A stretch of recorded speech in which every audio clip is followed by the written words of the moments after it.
केरळामध्ये नारळ पिकतो, केरळामध्ये नारळ बनतो, केरळाच्याच गाडीत मुंबईत येतो, केरळावाला माणूसच डिलिव्हर करतो.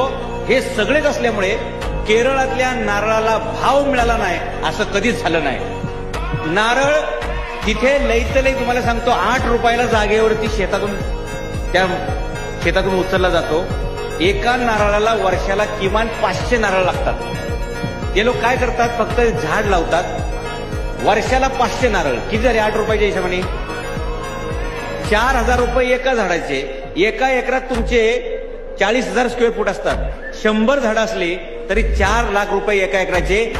केरळातला शेतकरी जागेवर असे तंगडं उलटं करून झोपल्या झोपल्या कमवतोय. आणि इथं आम्ही 40 दिवस काम केलं तरी आम्हाला 4000 रुपये मिळण्याची मुश्किल आहे. कारण धंदा कसा करायचा हे आम्हाला कोणी शिकवलं नाही. नारळ फोडायला शिकवले, प्रसाद खायला शिकवला, पण नारळ विकायला शिकवलं नाही आम्हाला.